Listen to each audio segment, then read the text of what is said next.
Hi, I'm Andrew Gaffney here at the NRF Big Show, and I'm joined by Andrew Wren with Wren Solutions. Good afternoon. Thanks for joining me. Thank you for having me. So I wanted to talk to you, I want to talk about loss prevention, shrinkage, which is a big problem in retail. Some of the recent stats that I've seen, shrinkage actually increased to 1.5% of all retail sales in 2010. For as advanced as retail has become, it's somewhat of a surprise to me that that problem is actually increasing. What would you attribute that to? Well, I think it's a lot of factors. I think the macroeconomic conditions certainly have impacted those people who traditionally might not have done some external theft, and it's pushed them into maybe doing some things that aren't quite as normal for them as they might in a normal economy. I also think the advent of some of the social media, the flash robs that we've seen, have been an enabler for them to kind of feel the power of a group mentality. Okay. And I think organized retail crime, certainly the level of sophistication generally has increased pretty significantly. It's no longer three guys sweeping DVDs to sell at the flea market. These are well put together, sophisticated organizations, a lot of international crime that they've got kind of a history and a track record of the infrastructure to do these things. So it's a big, broad amount of factors, but I think it kind of spans a lot of things. Oh, great point. So, looking back at that research, total retail losses for cost retail is about $37 billion in 2010. I mean, so it's a really significant problem. What would you recommend? What are some of the first steps that retailers should be taking to address this problem? Right. I think generally the best process is always to understand kind of the fundamentals of your business. Every retailer is unique and different. Even the ones that have peer groups, they've got their own challenges within their organization. Right. So understanding where their risks lie with product, with their facilities, and also with their business processes. Okay. Once they've kind of figured that out, then they can develop programs, deploy technologies and resources to address those. And then kind of the final link to the chain is to make sure you're auditing and understanding how your performance with those new programs in place, if you're meeting expectations with that. So it's a continual feedback cycle, so you're addressing these problems, kind of closing the risk gaps as they come up. Great points. So when you talked about, when you think of theft, you think probably at more of a micro level of an individual, or you said 2 or 3 folks. Do you see the problem being bigger or growing on one side versus internal theft versus external? I mean, it really does exist on both sides. How do you see that? It does. Ideally you'd like a balanced strategy to kind of manage both of those.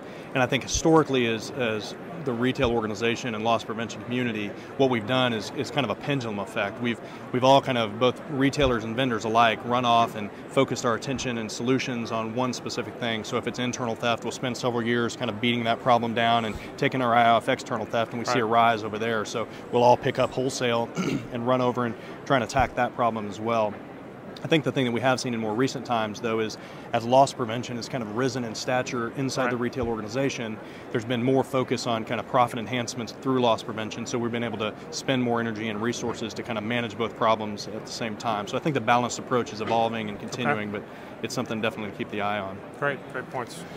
So we talk about strategies to balance both of that.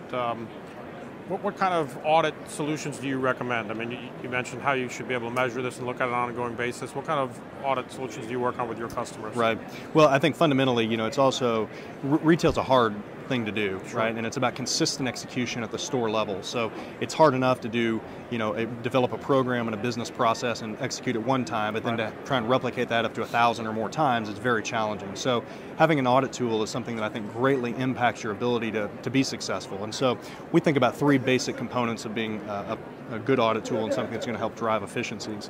One is ease of use. So having that the auditor themselves have a tool that's easy to use, they don't feel like it's a waste of their time or something that is challenging for them. So mobility is a big thing that we see today, driving a lot of efficiency. It's something that they feel comfortable that they're providing value by taking these audits and putting it into the system.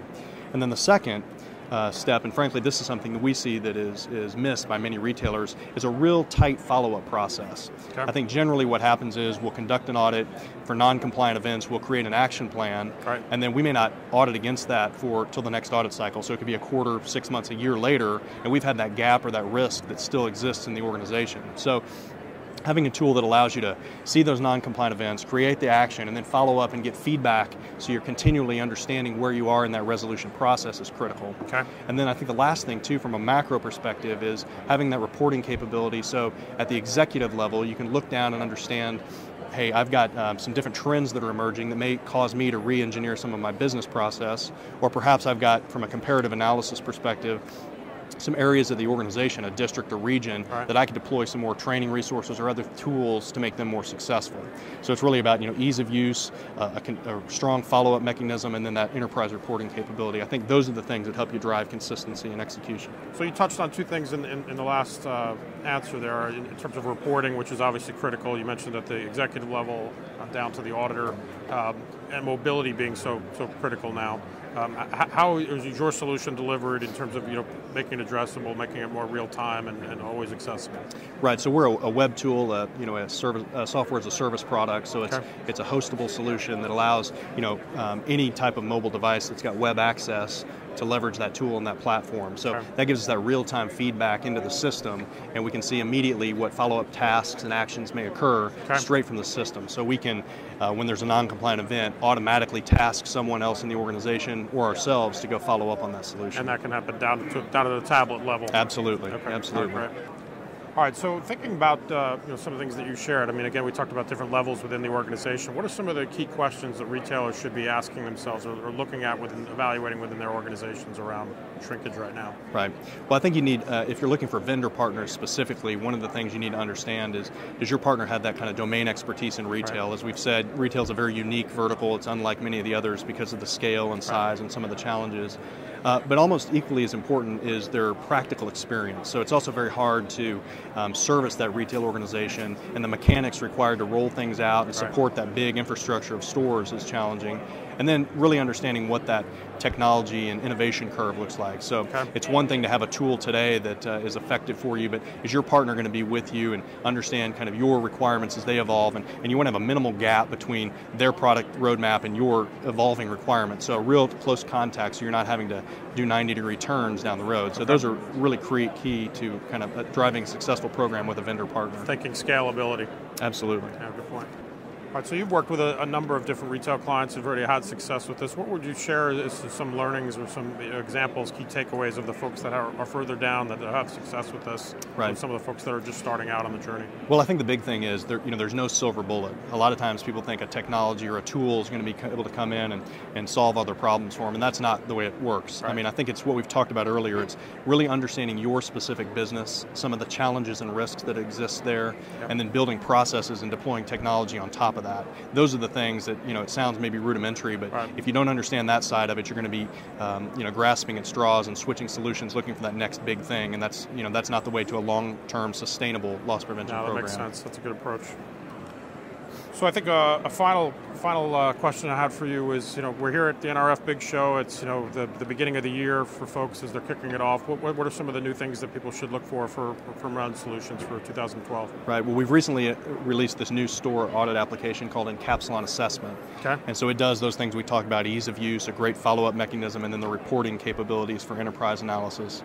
And one of the things that we've also seen that's come out of this is a real comprehensive approach to loss prevention. So the assessment itself might show us some things that require further technologies, and that fits back into some of the things that we offer too, whether it's an enterprise video management solution, enterprise class event management tools, even down to the hardware level. We've seen instances where a very dedicated specialized public view monitor in a high shrink area that was turned up from an assessment drives deterrence and things like that. So, we think about ourselves as 30 years in the business, kind of understanding some of these retail loss prevention requirements, some of the challenges, and a real integrated solution set to help solve those problems for customers. That makes sense. Great. Good. Well, thank you very much. Thank Enjoyed you. the conversation. I appreciate it. Take care. Have a great show. Yeah, thanks.